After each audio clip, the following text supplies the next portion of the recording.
نام تھا سام. کیا نام تھا؟ سام بن نوح. یہ نوح علیہ السلام کے بیٹے تھے. یہ آپ پر ایمان لے کر آ گئے تھے اور کشتی میں سوار تھے. پھر اللہ تعالیٰ نے ان سے آگے نسل چلائی اور حضرت نوح علیہ السلام کی اولاد میں سے حضرت نوح علیہ السلام کے بیٹے سام کو اللہ نے بیٹا عطا فرمایا.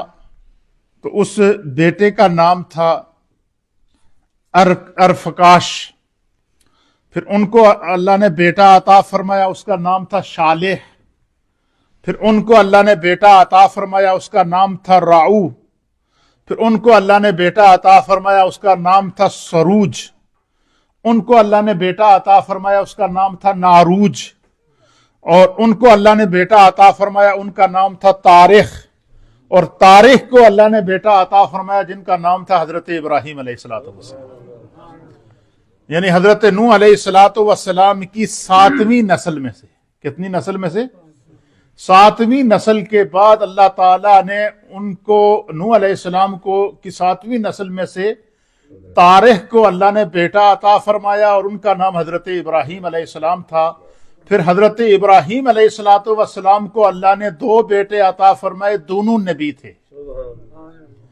پہلے بیٹے کا نام تھا حضرت اسماعیل علی نبینا علیہ السلام جو حضرت ہاجرہ کے بیٹے تھے، اور دوسرے بیٹے کا نام تھا حضرت اسحاق علیہ السلام جو حضرت سارہ کے بیٹے تھے. یعنی حضرت ابراہیم علیہ السلام کی 2 ازواج تھیں. ایک جو پہلی بیوی تھی ان کا نام سارہ تھا، جو بے اولاد تھیں، بانجھ تھیں، ان سے کوئی اولاد نہیں تھی. پھر حضرت ابراہیم علیہ السلام دعا کرتے رہے حتیٰ کہ ایک روایت کے مطابق جب آپ کی عمر 90 سال ہوئی تو اللہ تعالیٰ نے آپ کی دعا کو قبول کیا. پھر حضرت سارہ نے اپنی جو خادمہ تھی حضرت ہاجرہ، ان سے حضرت ابراہیم کو نکاح کرا دیا کہ بھائی آپ سے جو ہے وہ مجھ سے اولاد نہیں ہے تو میں چاہ رہی ہوں کہ آپ سے نسل چلے. تو حضرت ہاجرہ کو اللہ نے بیٹا عطا فرمایا.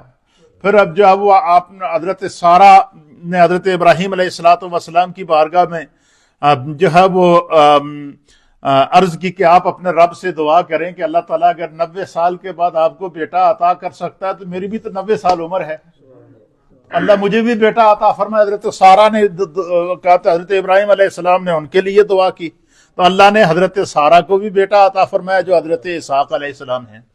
تو حضرت ابراہیم علیہ السلام کو ابو الانبیاء کہتے ہیں. کیا کہتے ہیں؟ اسی طریقے سے حضرت نوح علیہ السلام کو آدم ثانی کہتے ہیں. کیوں کہ نوح علیہ السلام کے دور کے اندر جب طوفان آیا تو انسانیت مٹ چکی تھی، سب لوگ غرق ہو چکے تھے، نافرمانیوں کی وجہ سے سمندر میں بہہ کے تباہ اور غرق ہو چکے تھے. وہ جو 80 یا 82 لوگ آپ کے ساتھ کشتی میں سوار تھے، انہی میں سے اللہ نے پھر دوبارہ انسانیت کی نسل پیدا کی. تو وہ جو تھے حضرت نوح علیہ السلام کی قوم اور حضرت نوح علیہ السلام کی اولاد تھی. حضرت ان کے بیٹے سام کی اولاد میں سے حضرت 7ویں یا 8ویں نسل میں سے حضرت ابراہیم علیہ السلام کو اللہ تعالیٰ نے جو ہے وہ آگے اولاد عطا فرمائی. تو اس طریقے سے 90 سال کے بعد اللہ تعالیٰ نے حضرت ابراہیم علیہ السلام کو جو اولاد عطا فرمائی، دونوں بیٹے نبی تھے. پھر حضرت اسحاق علیہ السلام سے لے کر حضرت عیسیٰ علیہ السلام تک یہ جتنے بھی انبیاء گزرے ہیں یہ سارے کے سارے حضرت ابراہیم علیہ السلام کی اولاد ہیں اور یہ انبیاء بنی اسرائیل کہلاتے ہیں. حضرت ابراہیم علیہ السلام، حضرت اسماعیل علیہ السلام کی اولاد میں سے اللہ نے ایک ہی بیٹا دیا ہے جو نبی بنا ہے آگے جا کے. یعنی حضرت اسماعیل علیہ السلام کی اولاد میں سے ایک ہی نبی گزرا ہے اور اس نبی کا نام ہمارے پیارے آقا حضرت محمد مصطفیٰ صلی اللہ تعالی علیہ وآلہ وسلم ہے. تو اسی طریقے سے یعنی انبیاء بنی اسرائیل، یعنی حضرت ابراہیم علیہ السلام کو اللہ نے اسحاق علیہ السلام عطا فرمائے، آگے سے پھر ان سے یعقوب علیہ السلام کو اللہ نے بیٹا یوسف علیہ السلام عطا فرمائے. اس طرح انبیاء بنی اسرائیل آتے رہے حضرت اسحاق کی اولاد میں سے، اور یہ حضرت عیسیٰ علیہ السلام تک یہ سارے کے سارے انبیاء بنی اسرائیل کہلاتے ہیں اور یہ بھی اولاد ابراہیم علیہ السلام ہیں.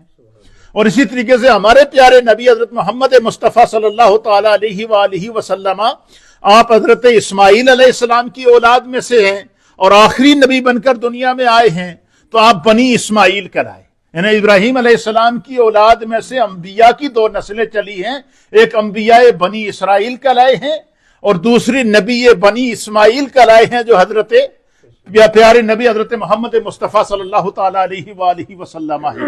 تو اللہ تعالیٰ نے پھر حضرت ابراہیم علیہ السلام سے جب انبیاء کی نسل کو چلایا، تو پھر اللہ تعالیٰ نے حضرت ابراہیم علیہ السلام کے وجود کے اندر اور ان کے اخلاص کے اندر اور ان کے اعمال کے اندر ایسی برکت پیدا فرمائی کہ ابراہیم علیہ السلام کا کوئی عمل بھی خدا کی رضا کے بغیر نہیں ہوتا۔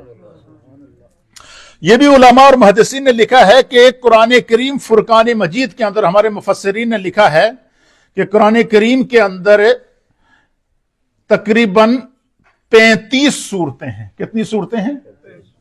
35 صورتوں کے اندر 63 آیات ہیں قرآن کے اندر، 35 صورتیں اور 63 آیات، 35 سورہ ان قرآن اینڈ 63 ورسز ان دا قرآن، وہ ہیں کہ جن کے اندر اللہ تعالیٰ نے حضرت ابراہیم علیہ السلام کا ذکر کیا۔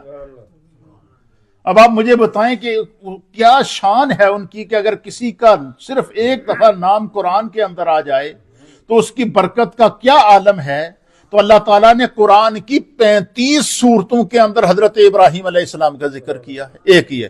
صرف یہی نہیں بلکہ یہ جو اللہ کا فرمان ہے کہ فَاذْكُرُونِي أَذْكُرْكُمْ، کہ تو بندہ ہو کر خدا کا ذکر کر، اور خدا جو بندہ فرش زمین پر خدا کا ذکر کرے گا، اللہ عرش بری پر اس کا ذکر کرے گا، بندہ تنہائی میں خدا کا ذکر کرے گا، اللہ تعالیٰ وحدہ لا شریک ہو کر اس کا ذکر کرے گا، اور بندہ اگر اجتماع کے اندر اللہ کا ذکر کرے گا تو اللہ تعالیٰ ملائے اعلیٰ فرشتوں کے اجتماع میں اس کا ذکر کرے گا۔